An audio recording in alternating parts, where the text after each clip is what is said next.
Aujourd'hui, comme toujours, j'aimerais vous raconter une histoire. Une jeune femme vient d'entrer dans le métro.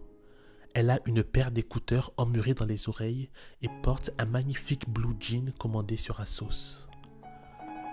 Un blue jean qui lui magnifie chaque courbe et arabesque de la partie inférieure de son corps. Mais ce matin, en sortant de la douche, elle n'avait pas prévu de porter ce jean. Ce matin, en sortant de la douche, elle avait l'intention de porter cette robe. Sa robe préférée. En la prenant, elle a repensé à la dernière fois où elle s'était enfoncée dans cette robe. Et à toutes les autres fois. Elle a repensé à tous ces hommes qui, dès le premier contact, ont l'ambition de la tutoyer et la bêtise de totalement se dévoiler. La couvrir de compliments aussi fiables que René Bousquet, de l'autosuffisance plein la voix.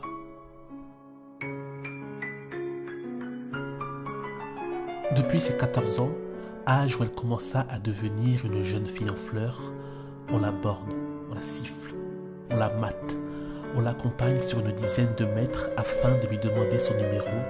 Alors elle en invente, en note, en refuse.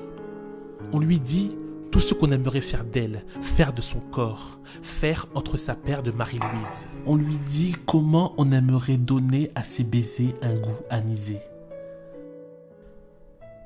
Elle semble avoir les idées aussi noires qu'une œuvre de Pierre Soulages.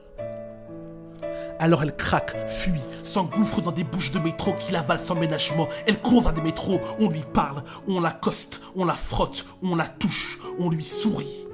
Elle a repensé à tous ces hommes. Elle rêve qu'ils s'en mordent le doigt d'honneur. Elle rêve de les voir debout sur une poutre à faire du hula-hoop avec du fil barbelé. De les entendre hurler de douleur, brailler comme un cerf venant de subir une coloscopie.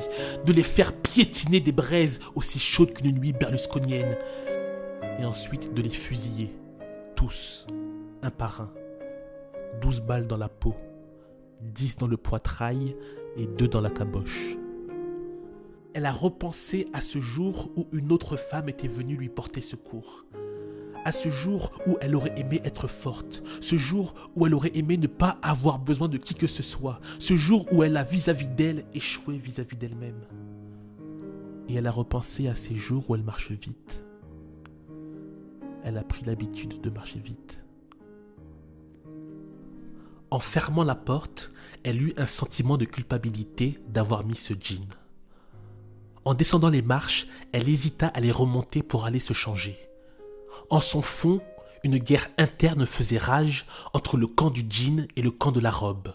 Résultat, victoire foudroyante du camp du jean, fermeture éclair du rideau de fer, elle arriva en bas des marches, poussa la porte de son immeuble, se dirigea vers la bouche de métro, faisant fi des réflexions ou des regards qui sur ses formes calipiges se posent, comme sur une viande. Un mets délicat, un morceau de choix, le solilès du boulevard. Elle s'enfonça vers le métro, attendit une huitaine de secondes derrière une femme qui avait laissé son passe Navigo dans son sac, provoquant ainsi un embouteillage d'usagers en colère. Elle marcha vite, droit vers le métro, 1 minute d'attente sur le quai, et la voici, là.